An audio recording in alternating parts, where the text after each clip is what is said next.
ஜிப்ரீல் அலைஹிஸ்ஸலாம் இறை தூதருக்கு 5 அறிவுரைகளை சொன்னார்கள்.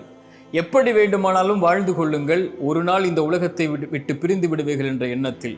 யாரை வேண்டுமானாலும் நேசித்துக் கொள்ளுங்கள், ஒரு நாள் எல்லோரும் உங்களை விட்டு பிரிந்து விடுவார்கள் என்ற எண்ணத்தில்.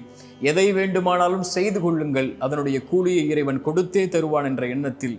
ஒரு இறை நம்பிக்கை கொண்டவனுடைய மதிப்பு இரவு வணக்கத்தில் இருக்கிறது. கடைசியாக இறுதியாக சொன்னார்கள், ஒரு மனிதனுடைய இறை நம்பிக்கை கொண்டவனுடைய கண்ணியம் என்பது யாரையும் அவன் சாராமல் வாழ்வதில்தான் என்று. மிக முக்கியமானது அது. இந்த உலகத்திலே யார் நமக்கு முக்கியத்துவம் தரவில்லையோ அவர்களுக்கு ஒருபோதும் முக்கியத்துவம் தராதீர்கள். யார் உங்களுடைய வார்த்தைகளுக்கு செவிமடுக்கவில்லையோ அவர்களிடத்திலே ஒருபோதும் உங்களுடைய வார்த்தைகளின் நேரத்தை கொடுக்காதீர்கள். உங்களை விட்டு யார் பிரிந்தார்களோ அவர்களுக்காக ஒருபோதும் அழாதீர்கள். இதயம் உங்களுக்காகத்தான் துடிக்கிறது, பார்வை உங்களுக்காகத்தான் விழிக்கிறது. உங்களையும் உங்களுடைய இறைவனையும் மட்டும் சார்ந்து வாழுங்கள்.